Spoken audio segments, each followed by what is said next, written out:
There's a huge gap between how most professionals think senior leaders operate and what actually makes them stand out.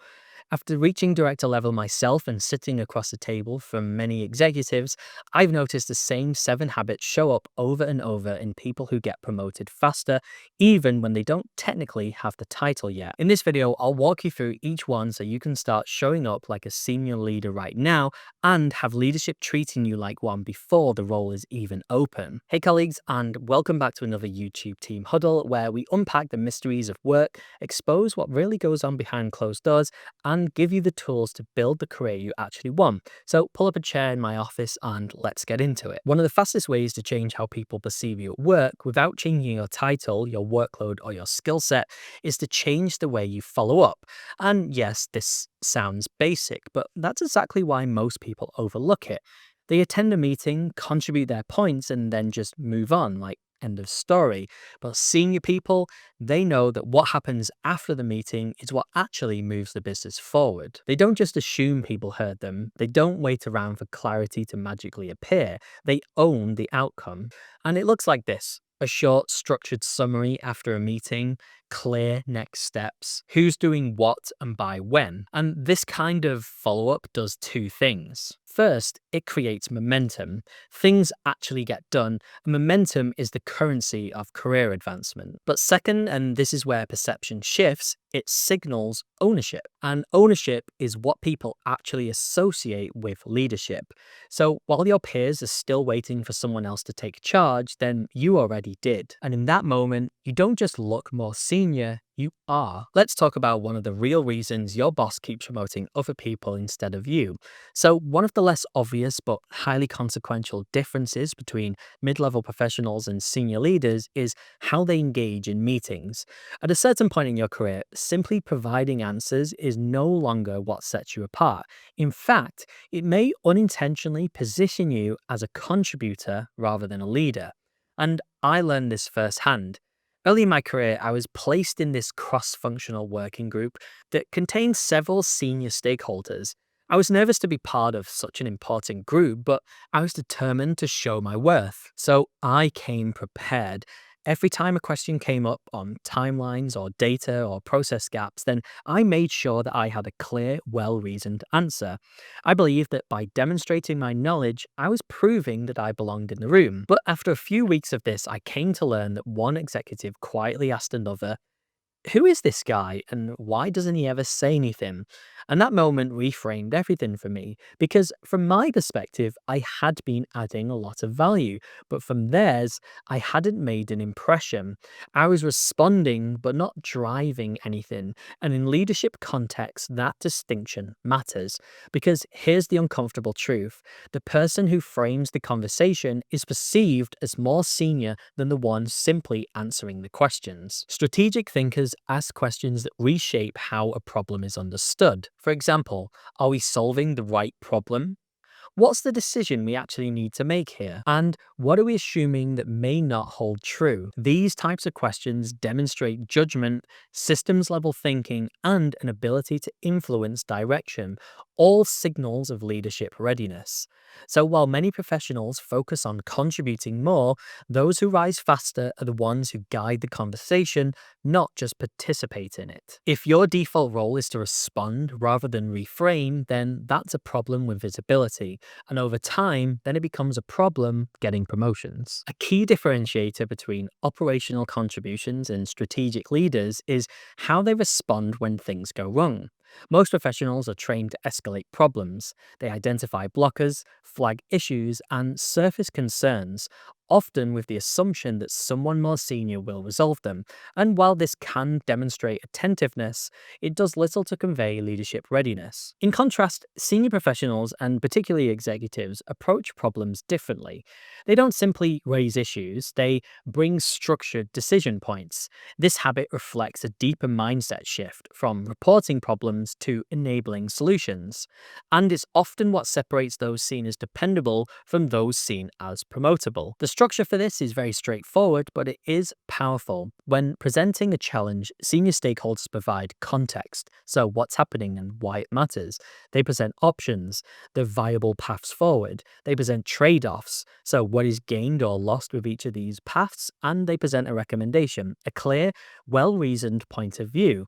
This approach demonstrates judgment, accountability, and strategic alignment, three qualities that leadership teams consistently look for when evaluating readiness for advancement. Framing decisions in this way has another benefit as well, because it reduces the cognitive burden on your manager or executive stakeholder. Instead of being asked to solve yet another problem, they're positioned to make a well-informed decision with your input shaping that outcome.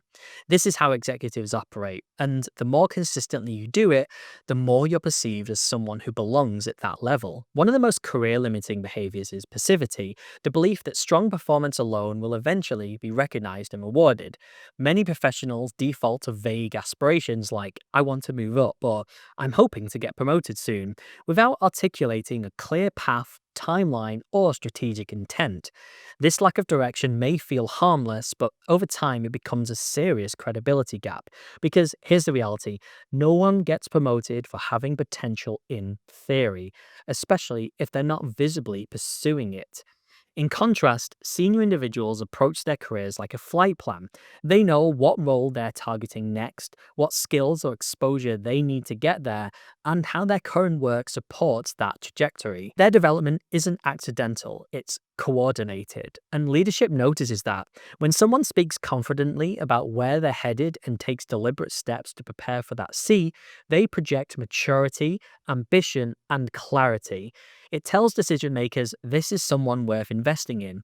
By contrast, waiting for a tap on the shoulder from your manager, even if you're performing well, is a passive strategy. And in most organizations, it's a losing one. If you're unclear on your own direction, why should anyone else advocate for you? Leaders are drawn to people who are already moving with intent because it's far easier to back someone with a plan than to try and motivate someone who doesn't have one. Direction signals ambition and clarity signals readiness, and both are prerequisites for advancement. One of the most overlooked habits of senior professionals, and particularly executive leaders, is the ability to articulate value quickly and clearly, not just in career conversations, but in every meeting, project pitch, and strategic update. Now, this isn't about ego, it's about precision. If someone were to ask, why should we promote you? Or why does this initiative matter? Could you answer with clarity, confidence, and relevance? Most people would hesitate with a question like that. Not because they don't have value, but because they haven't defined it clearly. Senior leaders, on the other hand, develop what's often referred to as an anchored narrative, which is a concise, repeatable framing of what they do, how they operate, and the outcomes they consistently deliver. For example, I'm the person who turns messy data into confident decisions, and I make sure the right people always have what they need before they ask. A short narrative like that is not about self-promotion, it's about strategic positioning. This ability to communicate value is embedded into how CEOs operate. They can justify the existence of any project or hire or a shift in direction with clarity and conviction at a moment's notice. And that same discipline needs to apply to your own career.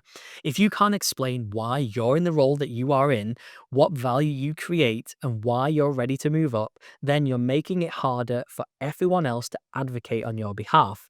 Because the truth is, if you can't say it clearly, then no one's going to say it for you.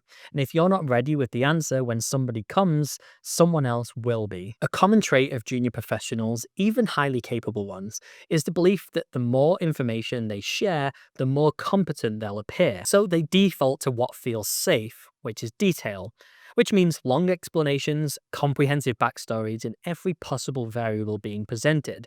It's a mindset rooted in proving that they've done the work. But here's the reality. Over-communicating doesn't signal competence, it signals uncertainty.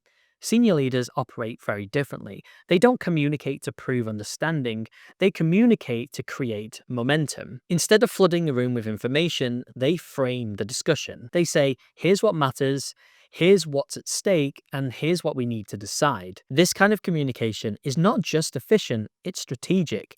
It respects the time, context, and decision making bandwidth of the people listening. And it's no coincidence that this style is common among CEOs. They're not rewarded for how much they know, they're judged by how clearly they can guide the room toward a decision. In leadership, clarity isn't a soft skill, it's a signal of judgment. It tells the room that I understand the complexity and I know how to make it actionable. So if you're still info dumping to prove your expertise, then ask yourself, is this communication for you or for the people that you need to influence? Because those who frame the conversation are the ones seen as ready to lead it. One of the most persistent habits of early and mid-career professionals is overcommitment. They say yes to everything, not because it's strategic, but because they believe that saying yes proves value, shows capability, and builds reputation. And this is understandable. When you're still building your credibility, saying yes feels like the safest move. But the unintended signal this sends is the opposite of leadership. It implies you're available, reactive, and focused on tasks and not outcomes. Senior professionals behave differently. They protect their focus, not to avoid work, but to prioritize what actually moves the business forward. This means that they delegate, they challenge low impact asks, and critically, they say no without defensiveness or apology. That's not aligned with my focus right now. Let's figure out how else we can support it. This isn't resistance, it's resource allocation. It signals that you're not just completing tasks, you're managing priorities with intent. Leaders aren't looking for people who take on everything.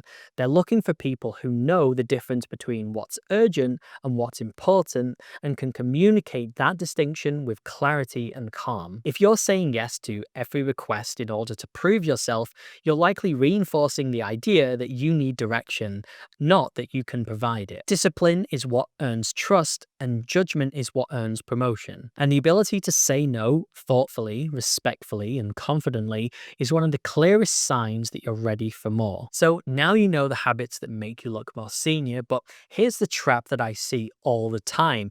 Even with these habits, a lot of high performers still operate in ways that quietly signal to leadership that they're not ready. They think they're playing like a leader, but they're still operating like an employee. So watch this video next, where I'll show you the 6 biggest signs you're doing this and how to flip them so you don't lose opportunities that you've already earned.